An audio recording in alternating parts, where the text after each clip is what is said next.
Bon, ce soir, vous allez devoir prendre ma parole que j'ai fait mon défi burpees parce que je viens de me rasseoir devant ma caméra et j'ai remarqué que j'avais oublié de la démarrer. Alors, euh, non seulement j'ai fait mon défi burpees, 30 burpees, mais je l'ai fait, puis c'est vraiment plate que ça n'ait pas enregistré, mais je vais le refaire demain, et vous allez voir que ce que je dis aujourd'hui, c'est la vérité. Je l'ai fait en 2 fois, et la première section, je l'ai fait en 20. J'ai fait 20 burpees du premier coup, et ça a été pas mal moins pire que ce que je pensais, et j'ai fini avec, il me en restait 10, j'en ai fait 11 dans la deuxième fois. Alors c'est une super belle amélioration pour moi. Il faut s'accrocher à ces petites améliorations-là. Moi, je regarde le nombre de répétitions que je suis capable de faire, dans quel état je les fais.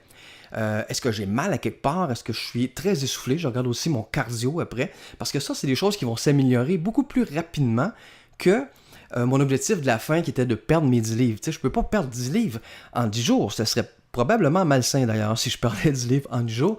Alors, je ne peux pas m'accrocher à ça. Je ne peux pas me peser chaque soir pour constater que j'ai perdu aucun poids.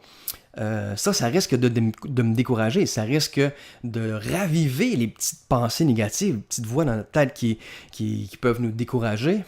Et si on utilise le raccourci, on sait exactement comment court-circuiter ces voies-là et rester focusé sur notre objectif pour en récolter les fruits. Les fruits qu'on récolte au quotidien, c'est justement notre habileté à court-circuiter ces petites voies-là et à développer la croyance que l'on peut atteindre n'importe quel objectif que l'on se fixe. Parce qu'on sait maintenant comment rester focusé sur notre objectif. Alors on commence avec des objectifs qui sont réalistes, mais quand même qui vont nous amener à nous dépasser. Et plus notre conviction grandit, notre confiance en soi grandit.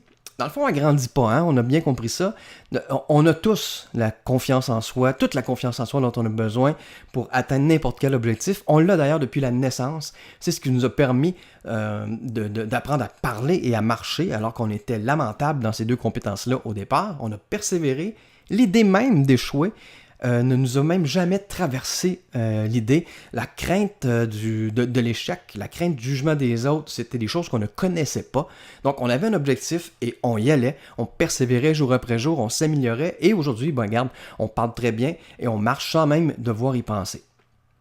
Alors, c'est ce qu'on veut arriver à faire, se reconnecter avec cette confiance de base-là. Et la seule chose qui est dans notre chemin, c'est les pensées négatives qu'on a avec le temps accumulées et qui viennent comme nous bloquer le passage pour se connecter à cette confiance-là, qui pourrait nous amener à réussir n'importe quoi qui nous tient à cœur. C'est ce qu'on faisait quand on était enfant. Okay? Alors, si ça vous intéresse de relever des défis avec moi, je vous invite à découvrir le défi Pleine Confiance sur le site pleineconfiance.com.